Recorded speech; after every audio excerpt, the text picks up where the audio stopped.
کیا پاکستان کے اندر بھی اتھارٹیرینزم کے خلاف اس قسم کی ایک فیلنگ پائی جاتی تھی؟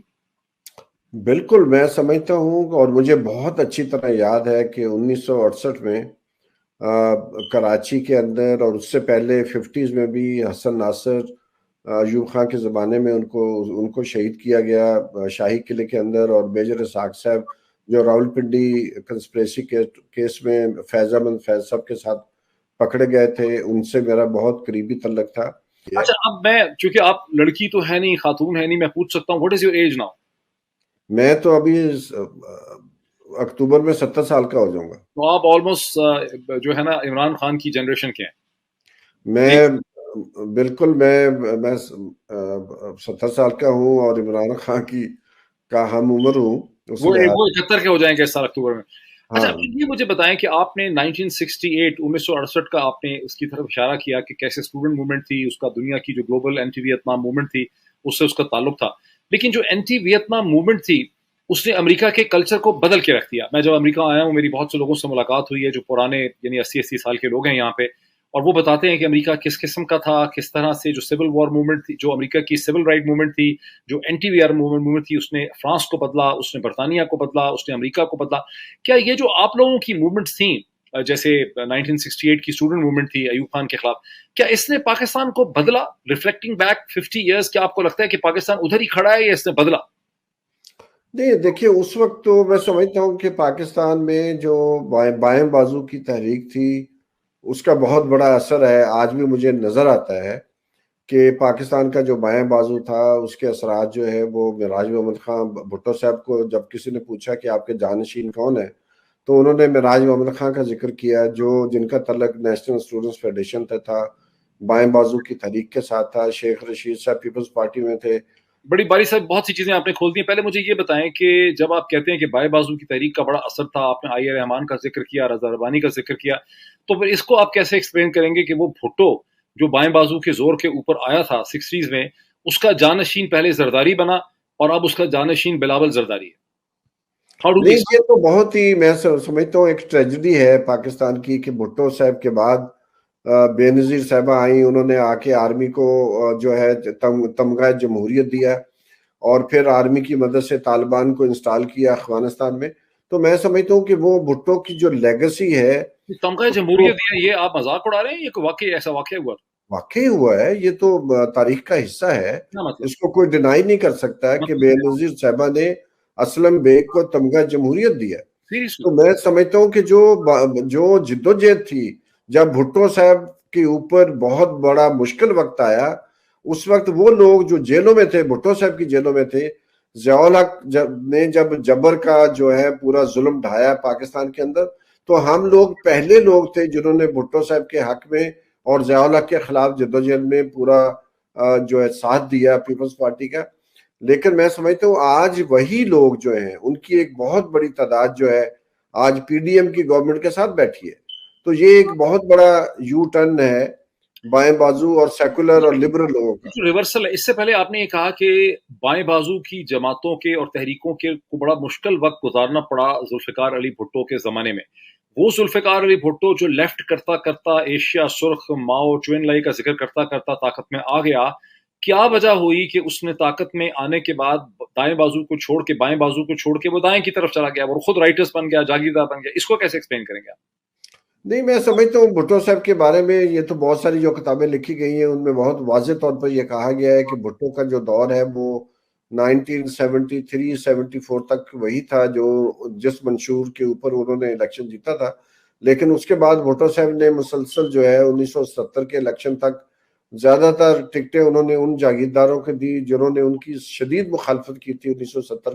وجہ میں وجہ سمجھنا چاہ رہا ہوں کیوں بھٹو نے بنیادی طور پر بھٹو صاحب جو ہے وہ مغرب کے حق میں امریکہ کی جو امریکن جو پالیسیز تھی ہمارے خطے میں اس کے ساتھ چلنا چاہ رہے تھے. بھٹو صاحب ایران کے ساتھ چلنا چاہ رہے تھے. بھٹو صاحب کے ارد گرد بھٹو صاحب نے شاید شہنشاہ ایران کے ساتھ مل کر 1900 غالباً 76 کی بات ہے محیط کہ افغانستان سے رائٹ ونگ جو طلباء تھے ان کو بھرتی کیا تاکہ وہاں پر جو سوویت اثر و رسوخ ہے اس کو کم کیا جائے، تاکہ پاکستان کہ جو مغرب پر پاکستان کے مغربی بارڈر پر جو سوویت یونین کے اثرات ہیں ان کو کم کیا جائے اور وہاں پر اپنی پسند کی حکومت انسٹال کی جائے.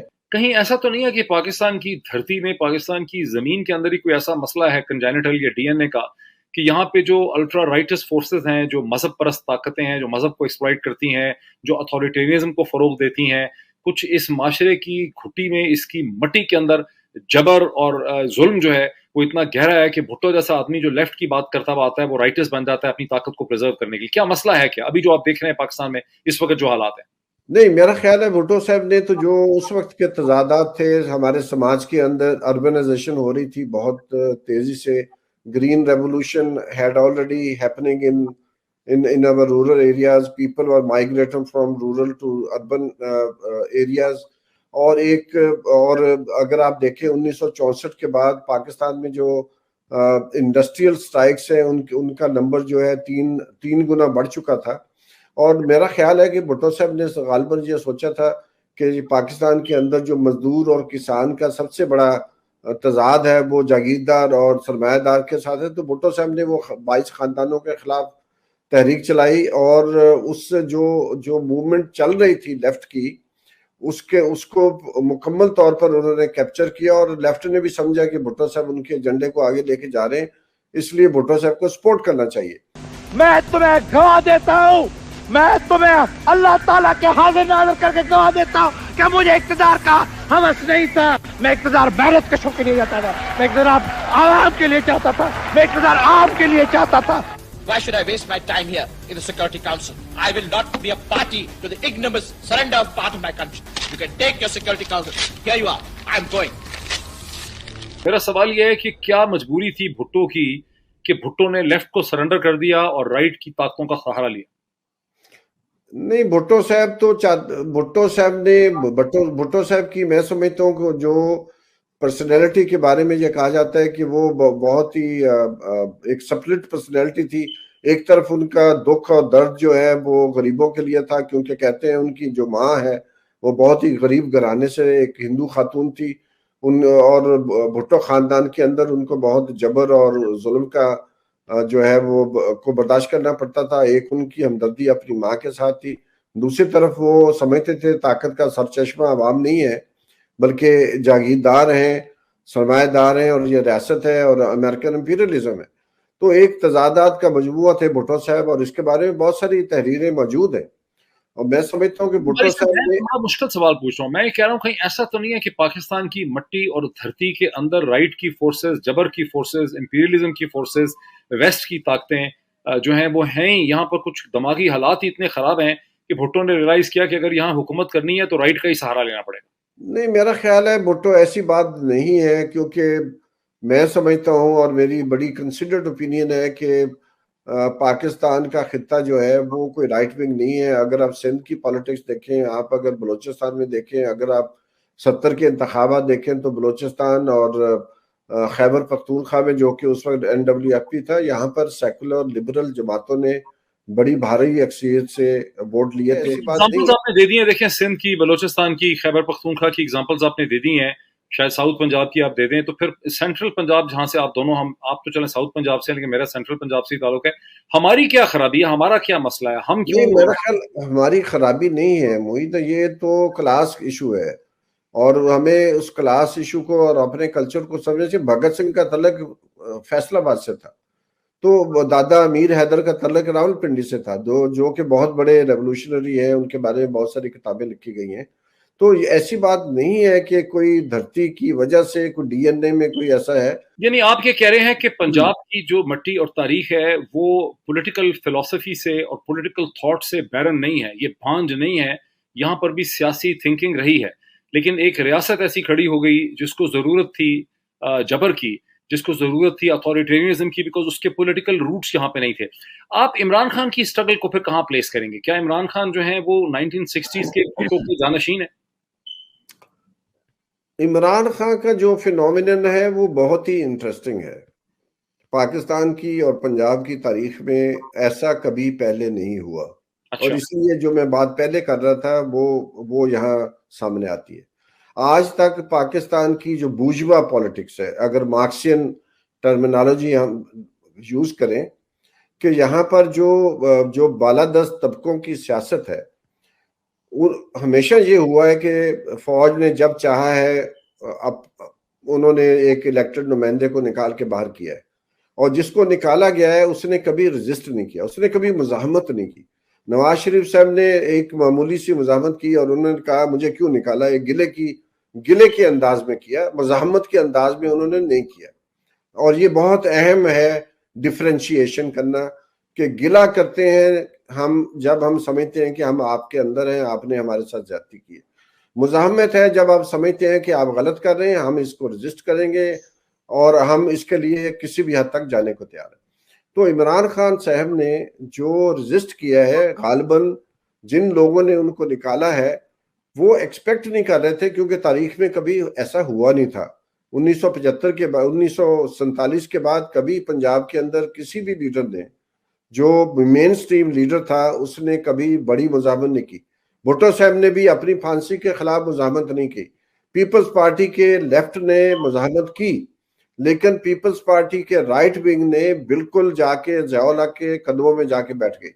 تو میں سمجھتا ہوں کہ پنجاب کے اندر یہ جو مزاحمت کی ہے پنجاب کے عوام نے اور پی ٹی آئی کے کارکنوں نے، جس کو وہ برگر پارٹی کہتے تھے، جس کو ممی ڈیڈی پارٹی کہتے تھے، آج جب جولائی 2022 میں پنجاب کے اندر بائی الیکشن ہوتے ہیں تو 19 میں سے 16 سیٹیں پی ٹی آئی جیت جاتی ہے.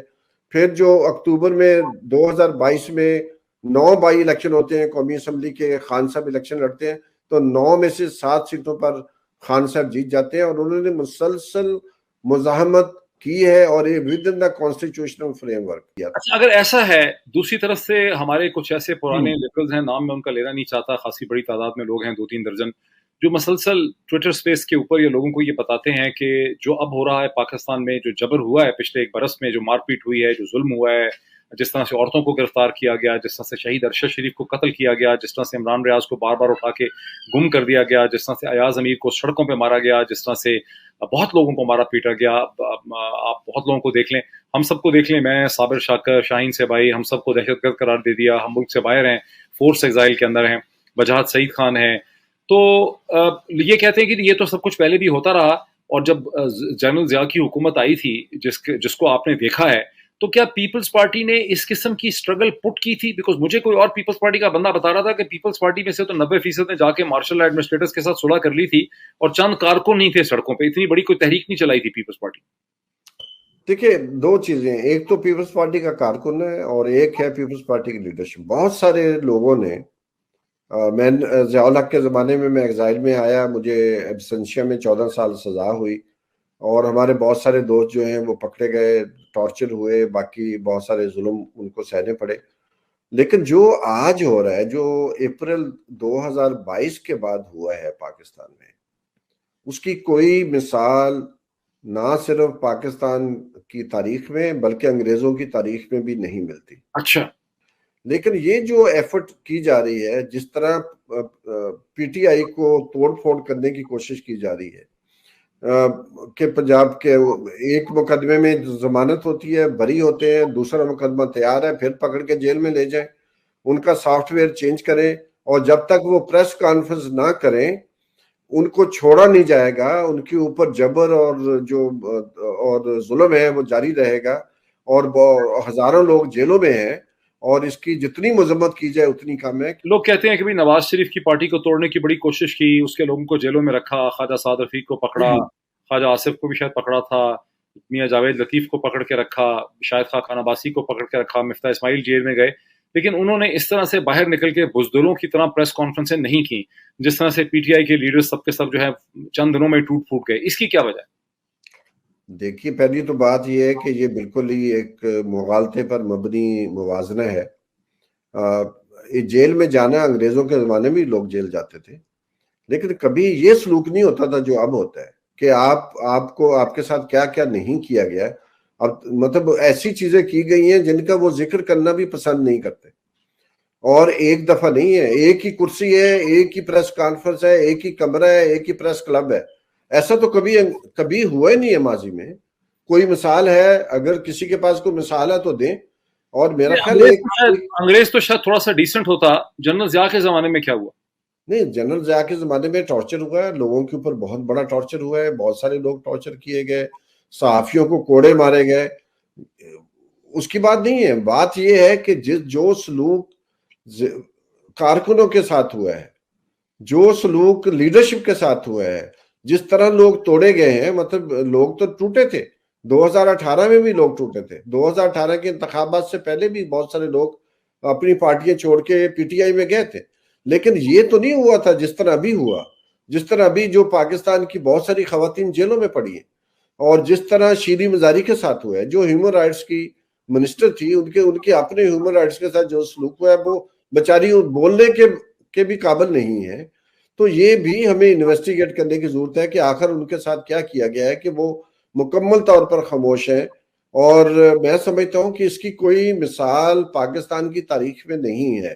جس طرح کا انہوں نے ظلم کیا ہے, جس طرح لوگوں کو توڑا گیا ہے, پاکستان کی تاریخ میں اگر کوئی اور مثال ہے تو وہ دے دیں. سندھ میں کچھ مثالیں ہیں جام صادق علی صاحب کے زمانے میں, کہ اس طرح کا تشدد جام صادق علی نے کیا تھا پیپلز پارٹی کے لوگوں کو توڑنے کے لیے, اور لوگ ٹوٹے تھے, اور پیپلز پارٹی نے بہت اس پہ شور مچایا تھا.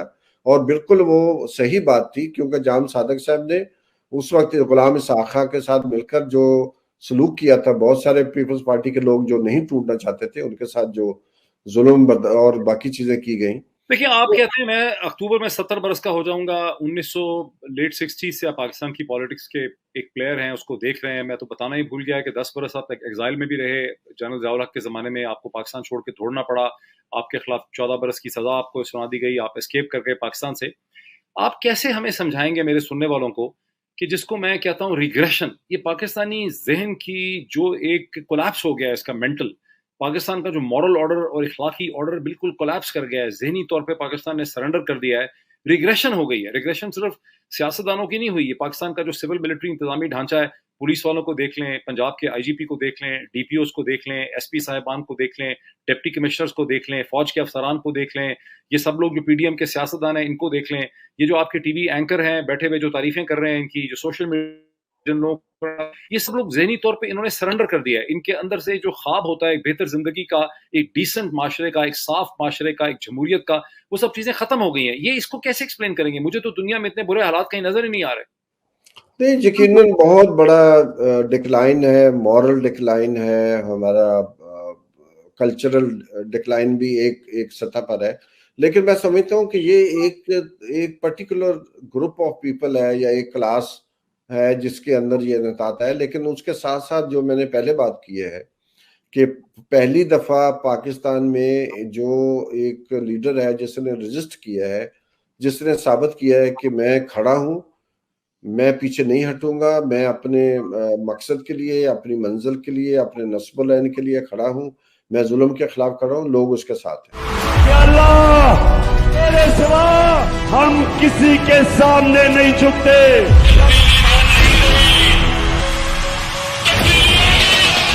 لوگ کہہ رہے ہیں کہ اگر کھمبے کو بھی آپ ٹکٹ دیں گے تو ہم کھڑے ووٹ آپ کو ہی دیں گے.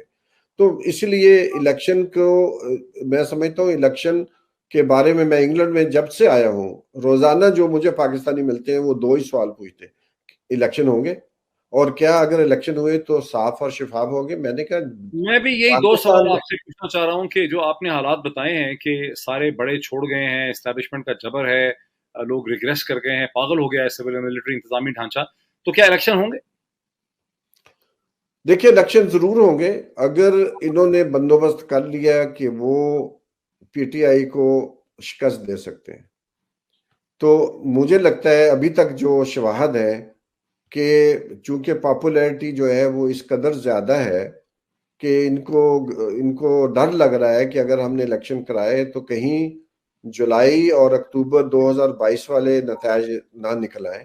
تو میں نے بہت مطالعہ کیا ہے پچھلے سارے الیکشنز کا, تو میرا ایک بیچ میں سے جو بڑی چیز نکل کے آئی ہے کہ اگر جو پاپولیرٹی گیپ ہے between the favourite leader and the unfavoured leader, جو انڈیزائربل لیڈر ہے, تو اگر اس کے درمیان 45% سے زیادہ گیپ آ جائے، یعنی کہ وہ زیادہ پاپولر ہو جائے، 45% کی جو پرسنٹیج ہے اس کو کراس کر جائے، تو پاکستان میں یا تو الیکشن نہیں ہوتے، اگر الیکشن ہو جائیں تو اسمبلیاں جو ہیں ڈیزالو کر دی جاتی ہیں، حکومت ٹرانسفر نہیں ہوتی، جیسے 1954 میں ہوا۔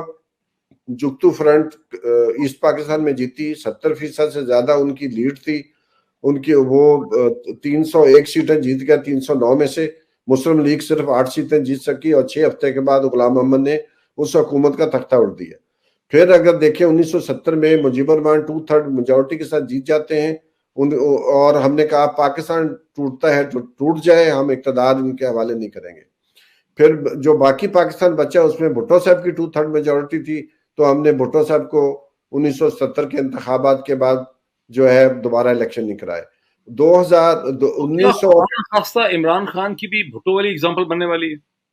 میرا نہیں خیال ہے اب ان کے اندر اتنی ہمت نہیں ہے کہ وہی انجام اس کا کریں جو بھٹو صاحب کا کیا تھا، کوئی اور طریقہ اختیار کر سکتے ہیں، لیکن وہ جوڈیشل مرڈر نہیں ہوگا۔ تو میں سمجھتا ہوں کہ یہ جو معید، اگر آپ 1988 سے لے کر 1997 تک دیکھیں الیکشنز، تو میکسیمم جو پاپولیرٹی گیپ تھا وہ 45% تھا۔ تو نواز شریف نے 1997 کے انتخابات میں تقریباً 2/3 اکثریت جیت لی تھی، تو ماشاءاللہ پھر لگ جاتا ہے۔ لیکن ابھی آپ دیکھیں نا، انہوں نے خیبر پختونخوا میں کیا کیا ہے کہ 2 پچھلے چیف منسٹر جو اس کے ہیں، پرویز خٹک اور محمود خان، دونوں بیٹھ کے انہوں نے P T I parliamentarian create کر دی ہے۔ تو یہاں تو اس قسم کا ایک جبر ہے کہ ایسی چیزیں ہو رہی ہیں جو سمجھ میں نہیں آتی کہ ہو رہی ہیں۔ یعنی خیبر پختونخوا جیسا صوبہ، ریولوشنری صوبہ، پختونوں کا صوبہ، جس میں تحریک انصاف اتنی پاپولر ہے، وہاں انہوں نے ان کو توڑ دیا ہے۔ تو آپ کو کیسے امید ہے کہ یہاں پر کوئی ایکشن؟ ایک بات تو ثابت ہونے والی ہے، اور مجھے نظر آ رہی ہے کہ جو الیکٹیبل کا پورا ایک متھ تھی، that is going to come to an end. کیونکہ یہ سوال ہی پیدا نہیں ہوتا کہ یہ وہ تو سٹل برتھ ہوئی ہے جو جہانگیر ترین صاحب نے پارٹی بنائی ہے، وہ تو پہلے ہی ٹھس کر گئی ہے۔ مطلب اس کو تو کوئی سمجھتا ہے کہ یہ نو بڈی، جو استحکام پاکستان پارٹی ہے اس کا اپنا استحکام خطرے میں ہے، اور وہ اٹ ہیز آلریڈی فیلڈ۔ اب رہ گئے خٹک صاحب اور خیبر پختونخوا کی بات، جو دوسرے چیف منسٹر تھے، مجھے تو ان کا نام بھی یاد نہیں ہے، محمود خان۔ یہ جو عمران خان صاحب، مجھے یاد ہے میں نے ایک آرٹیکل لکھا تھا جب خان صاحب نے دھڑا دھڑ الیکٹیبلز انوائٹ کیے تھے، ان کو جگہ دے دی تھی، اور میں نے اس وقت اپوز کیا تھا۔ پہلی تو بات یہ الیکٹیبل ہے نہیں، کیونکہ اگر الیکٹیبل ہو تو پی ٹی آئی میں کیوں آئے؟ کیونکہ پی ٹی آئی کا ووٹ بینک ہے، ان کا اپنا ووٹ بینک تو بہت چھوٹا سا ہے۔ تو میرا اپنا خیال ہے کہ یہ ایک بلیسنگ ان ڈسگائز ہے کہ یہ جو الیکٹیبل کا ایک فینومینن تھا، that is coming to an end. مجھے لگتا ہے کہ پاکستان میں جو چیز ہونے جا رہی ہے وہ الیکشن نہیں ہے، وہ کوئی سلیکشن مینجمنٹ پروسیس ہوگا ایڈمنسٹریٹو قسم کا، کہ دھونس سے مختلف لوگوں کو، بلکہ میں نے سنا ہے کہ شہباز شریف صاحب کو ہی دوبارہ پرائم منسٹر بنانے کا فیصلہ ہو گیا ہے، بیکاز نواز اور مریم ایکسیپٹیبل نہیں ہے۔ تو کوشش یہ ہے کہ ایک جھرو پھیرا جائے اور شہباز شریف صاحب کو نواز شریف کی مدد سے دوبارہ پرائم منسٹر بنا دیا جائے۔ میرا خیال ہے کہ موید بہت مشکل ہے، جو پاکستان کی سچویشن ہے، جو موڈ ہے، وہ 1999 والا نہیں ہے، کیونکہ 1999 میں جب مشرف نے ٹیک اوور کیا تھا تو لوگوں نے مٹھائیاں تقسیم کی تھی۔ تو میں سمجھتا ہوں کہ ایک سی چینج پاکستان میں آئی ہوئی ہے، سوشل میڈیا کا بہت بڑا زور ہے، لوگ people are very aware of the situation. تو اب ان کے کنٹرول میں چیزیں نہیں ہیں، نہیں تو یہ بہت پنجاب کے الیکشن کروا دیتے، جنرل الیکشن، خیبر پختونخوا کے الیکشن کروا دیتے، اگر ان کے بس میں ہوتا تو یہ ساری چیزیں ہو جاتی۔ لیکن مطلب آپ دیکھیں سینٹر میں ان کی حکومت ہے، کیئر ٹیکر ان کی مرضی کے لگے ہوئے تھے، خیبر پختونخوا میں سپریم کورٹ کا فیصلہ آ چکا ہے، الیکشن کرانے کی جرت نہیں ان کو ہوئی، اور اس کو انہوں نے سیبوٹاج کیا ہے، سپریم کورٹ کے ورڈکٹ کی وائلیشن کی ہے، پاکستان کے آئین کو انہوں نے وائلیٹ کیا ہے۔ الیکشن کمیشن کی کیپیسٹی ہے ہی نہیں، جو الیکشن کمیشن اپنی ویب سائٹ نہیں چلا سکتا ہے، وہ فری اینڈ فیئر الیکشن کیا کرائے گا؟ ہم نے خیبر پختونخوا کے جو الیکشنز تھے ان کا انالیسس کیا۔ وہ فری فیئر کب کروانا چاہتے ہیں؟ وہ تو ایک رگڑا لگانا چاہتے ہیں، جھاڑو پھیرنا چاہتے ہیں، فری فیئر کیوں کرائیں گے؟ لیکن جو لوگوں کے اندر موبلائزیشن ہے، ہم نے 163 طریقے ڈھونڈے تھے دھاندلی کے، تو ہم سمجھتے ہیں کہ وہ طریقے اب ان کے لیے استعمال کرنا اتنا ایزی نہیں ہے، کیونکہ پی ٹی آئی کے جو ایک ہارڈ کور گروہ ہے وہ بہت ایکٹیو ہے. کیا وہ اجازت دیں گے کہ وہ اپنی من مانی کریں؟ کیا ممکن ہوگا کہ ہر ڈسٹرکٹ میں اپنی من مانی کریں؟ کہ پاکستان کے میڈیا کو اور سول سوسائٹی کو کیا رول پلے کرنا چاہیے between now and this election in October November? کیا کریں؟ میرا خیال ہے کہ پاکستان کو کہ میڈیا اور سول سوسائٹی کو اگر ان کی دلچسپی ہے کہ پاکستان میں کچھ ڈیموکرائزیشن ہو اور جو طاقتور حلقے ہیں ان کا اثر و رسوخ ختم ہو یا کم ہو، تو ان کے لیے 3 چیزیں ضروری ہیں. پہلی تو یہ ہے کہ چونکہ الیکشن کا سیزن ہے، حکومت کے ہر قدم کے اوپر اس کی اسکروٹنی ہونی چاہیے. کون سا افسر کہاں سے نکال کر کہاں پر لگا دیا گیا ہے. مثلا آج ہی پتہ چلا ہے ایف آئی اے میں ایک ایڈیشنل سیکٹری کی پوزیشن نکالی گئی ہے، وہ کس لیے لگائی گئی ہے. اسی طرح جو ایگریکلچر بینک ہے، زرعی ترقیاتی بینک میں کچھ پوزیشنز نکالی گئی ہیں، وہ کیوں نکال رہے ہیں. کمشنرز کو کیوں ٹرانسفر کیا جا رہا ہے، یہ کیوں طے کیا گیا ہے سو کالڈ الیکٹورل ریفارمز میں کہ جو الیکشنز کے ریزلٹس ہیں وہ اگر ایز سون ایز پاسبل والا جملہ ڈال کے وہ چاہے اس کو 3 دن 4 دن 5 دن ڈیلے کرتا رہے. تو یہ ساری جو چیزیں ہیں، یہ میڈیا اور جو سول سوسائٹی ہے اس کو اس کے اوپر نظر رکھنی چاہیے اور اس کو ایکسپوز کرتے رہیں، اس کو ایگریگیٹ میڈیا تو کریں. کنٹرول ہے، میڈیا تو لکھ پڑھی کچھ نہیں سکتا، میڈیا تو بالکل بند ہے بیچارہ، وہ تو اس کی تو ٹانگیں توڑ دی. سوشل میڈیا موجود ہے، سوشل میڈیا موجود ہے، آپ لوگ موجود ہیں، کیسے روکیں گے؟ کس کو روکیں گے؟ انگلینڈ میں لوگ ہیں، واشنگٹن میں لوگ ہیں، برلن میں لوگ بیٹھے ہیں، ایمسٹرڈیم میں بیٹھے ہیں، پیرس میں بیٹھے ہیں، کہاں لوگوں کو روکیں گے؟ پورا مڈل ایسٹ میں پاکستانی ورکرز بیٹھے ہیں.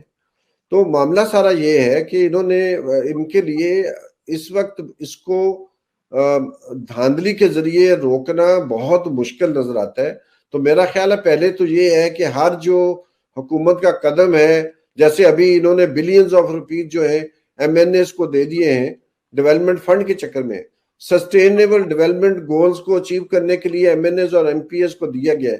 ذرا ہم پوچھیں ایم پی ایس اور ایم این ایس کو کہ سسٹینیبل ڈیولپمنٹ گولز کی ذرا 16 ہیں ان کے نام تو بتا دیں کیا ہیں. تو یہ رشوت ہے اور اس کو اپوز کرنا چاہیے. جو لوگ کر سکتے ہیں وہ تو کریں. تو میں سمجھتا ہوں کہ یہ بہت ضروری ہے میڈیا کے لیے اور سول سوسائٹی کے لیے کہ وہ انویسٹیگیٹ کرے، فائنڈ آؤٹ کرے کہ یہ جو کام کر رہے ہیں اس کا اثر کیا ہوگا. لاسٹ مجھے کوشچن بتائیں کہ جس طرح سے ان کا پلان ہے کہ عمران خان کو الیکشن سے پہلے بند کر دیں، ان کمیونیکاڈو کر دیں، اپنی پارٹی سے نہ ملنے دیں، بات نہ کرنے دیں، سوشل میڈیا سے دنیا سے لا تعلق کر دیں، اور اس کے بعد انہوں نے جو مختلف پارٹیز بنائی ہیں ان کے تھرو یہ الیکشن کو مینج کر دیں، تحریک انصاف کو تھوڑی سی سیٹیں دے دیں اور پھر پی پی پی ایم ایل این اور مولانا مل کے حکومت بنا دیں. دیکھیں یہ تو پلان ہے نا، لیکن اس پلان پر عمل درآمد کرنے کے لیے کوئی اتنی میرا یہ نہیں ہے کہ میں یہ ہرگز نہیں کہہ رہا ہوں کہ یہ مشکل ہے یا ناممکن ہے. وہ کر سکتے ہیں، دے کین ٹرائی. لیکن یہ بہت اہم بات ہے محیط کہ کیا وہ اس میں کامیاب ہوں گے یا ناکام ہوں گے. یہ دیکھیں بھٹو صاحب نے بھی 1977 میں Bhutto was very powerful, army بہت سبڈیو ہو چکی تھی، بظاہر انتظامیہ بھٹو کی بہت متحد تھی، بھٹو کا بہت اس وقت دبدبا اور پورا جبر موجود تھا. اور بھٹو صاحب نے دھاندلی کی تھی الیکشن میں، 35 سیٹوں کے اوپر دھاندلی کی تھی. اس کا نتیجہ کیا نکلا تھا؟ تو جب ایک دفعہ الیکشن کے لیے اتنی بڑی موبلائزیشن ہو جائے گی، چاہے عمران خان جیل میں ہے، چاہے یہ سارے لوگ چھوڑ کے چلے گئے ہیں، جو لوگ باغ ڈور سنبھالیں گے، جو کہ موجود ہیں، جو ہمیں نظر آتے ہیں سوشل میڈیا کے ذریعے، کیا وہ خاموش رہیں گے؟ اور دوسری بات، سب سے اہم بات ہے میری نظر میں، دنیا میں کوئی بھی طاقتور ترین ریاست روپے اور اسلحے اور اپنی انتظامیہ کی بنیاد پر عوام کو شکست نہیں دے سکی، چاہے وہ شہنشاہ ایران ہو چاہے ویتنام کی مثال ہو یا افغانستان کی مثال ہو، چاہے کوئی اور مثالیں ہیں ہمارے سب، چاہے وہ چلی ہو، لوگ لڑے ہیں، کھڑے ہیں، اسٹریٹ کے مقابلے میں، عوام کے مقابلے میں ریاست ہمیشہ فیل ہوئی ہے۔ بہت شکریہ سرور باری صاحب، اس امید پہ کہ حالات بہتر ہو سکیں گے آپ پھر بھی پرامید ہیں، اسی پہ بات ختم کرتے ہیں، بہت شکریہ۔